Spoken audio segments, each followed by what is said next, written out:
Hello, I'm Richard Campbell and I'm the Technical Director for Hydrosense, and I'll be showing you how to use the Swab Test Kit. The Swab Test Kit comes in two different pack sizes. We have a single test kit and we also have a 5 test kit format. I'll be demonstrating just on a single test kit.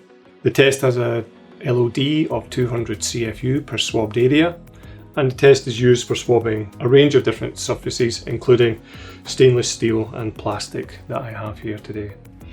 The sample size and the swabbing area should be 10 centimeters squared. I've marked out a rectangle here which is 5 by 2, which is 10 centimeters squared. That's approximately the same size as the label that's on the front of the foil. Now you can sample larger areas, but the minimum size of 10 centimeters squared must be sampled. If your surface is dry, in the case of these ones here, then you should pre-moisten the swab. So to do that, remove the swab from its packaging, open the vial containing the buffer, dip the swab in, remove the excess liquid, and then swab your area. As you're swabbing, if you turn the swab so that all surfaces of the swab are covered, that will help maximize the recovery of any bacteria. So once we've swabbed the area, we can then transfer the swab to the vial. And on the swab handle, there's a red mark. And at that point, we can snap off the handle. And that allows us to replace the lid on the vial. We then shake the vial for at least 20 seconds to remove the bacteria and the biofilm from the swab into the buffer.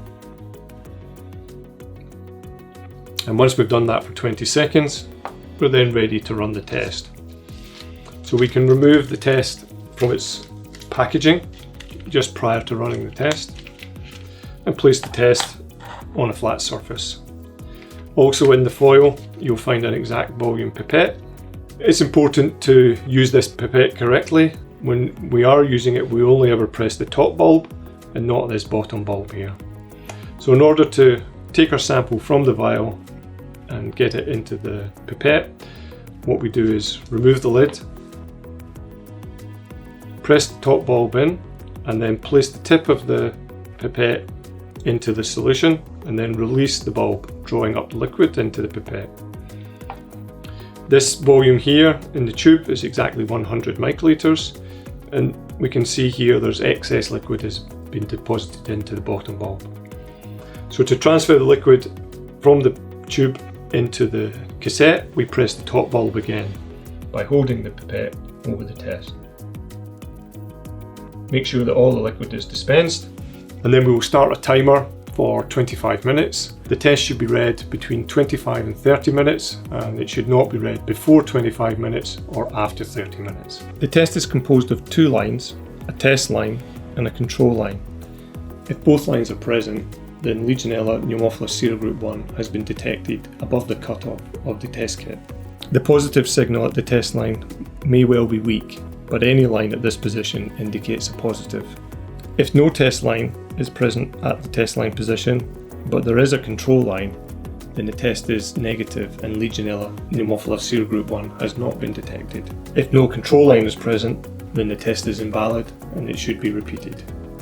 To use the app, launch the app, select a pre-programmed location, and click Read Test. Scan the barcode, and then read the test by matching up the image on the screen with the cassette. The positive result indicates that Legionella pneumophila serogroup 1 has been detected in the sample. Results can be shared via email or SMS, or results are also automatically uploaded to the Hydrosense Pro portal at hydrosensepro.com.